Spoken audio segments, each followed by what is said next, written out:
સુરતના પનાસ ગામે city light સામે એસએમસી આવાસમાં આવેલ નંદ ઘેર આંગણવાડીમાં ગરીબ ઘરના બાળકો નિઃશુલ્ક ભણતર આપવામાં આવે છે. મફત પુસ્તક વિતરણ કાર્યક્રમ રાખવામાં આવ્યો હતો, જેમાં ગરીબ ઘરના બાળકોને મફત પુસ્તકો આપવામાં આવ્યા હતા.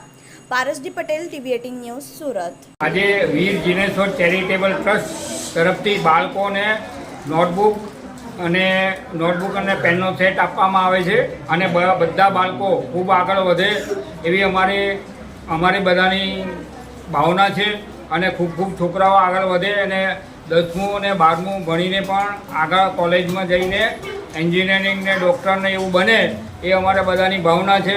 અને તમને કંઈ પણ વસ્તુની જરૂરિયાત હોય તો અમને જણાવો. આપણે પનાવાડીમાં અમે આજે નોટબુક વિતરણ કરવા આવ્યા છે. આ રીતે અમારો આગળનો પ્લાન પણ એવો છે કે છોકરાઓ વધુમાં વધુ મહેનત કરે તો અમારું વીર જીનેશ્વર ચેરિટેબલ ટ્રસ્ટ આ લોકોને મેડલ, સર્ટિફિકેટ અને કંઈક સરપ્રાઈઝ ગિફ્ટ આપીને તે લોકોને મોટિવેટ કરશે અને વધુમાં વધુ એ લોકો મહેનત કરે એના માટે અમે બધી એટલી હેલ્પ કરશું એ લોકોને. મારું નામ શ્રીકાંત પટેલ છે. હું એક સામાજિક કાર્યકર્તા છું. અમે અહીંયા 15 દિવસથી પહેલાં સર્વે કર્યું છે કે અહીંયા કેટલા લોકો છે, કેટલા બાળકો છે, અને એના પછી અહીંયાની પરિસ્થિતિ જોઈને અમારા આંગણવાડીવાળા મેડમ છે જેમને અમને ખૂબ મદદ કરી છે આ વસ્તુમાં કે અહીંયા આટલા લોકો છે, 60થી ઉપરના લોકો છે, એ લોકોને નોટબુકની ખૂબ જરૂર છે. તો અમે એ વિચાર્યું કે અનેક જગ્યાઓ પર પ્રોગ્રામો કરવામાં જ આવે છે, પણ અમુક જગ્યાઓ જે રહી જતી હોય છે એ જગ્યાઓ પર અમે આજે આવીને નાના ભૂલકાઓને અમે નોટબુક વિતરણ કરી છે, જે એ લોકો ભણીને આગળ વધે અને એમના મમ્મી પપ્પાનું નામ રોશન. કેટલા વર્ષથી પુસ્તકો વિતરણ કરવામાં આવે છે?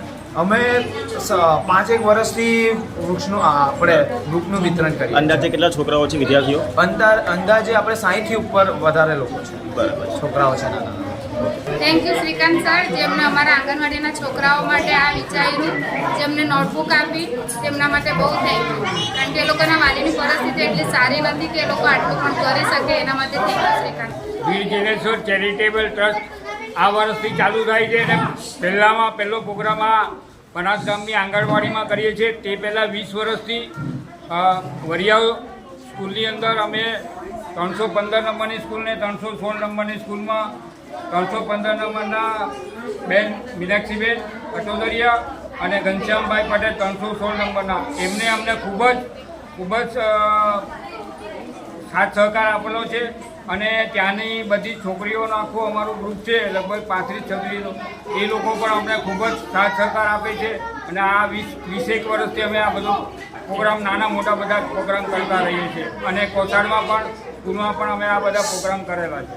અને અમારી ગણતરી એવી છે કે ત્યાં એક સીવણ ક્લાસ અને 2 લાઇબ્રેરી ચાલુ કરવાની અમારી ગણતરી છે.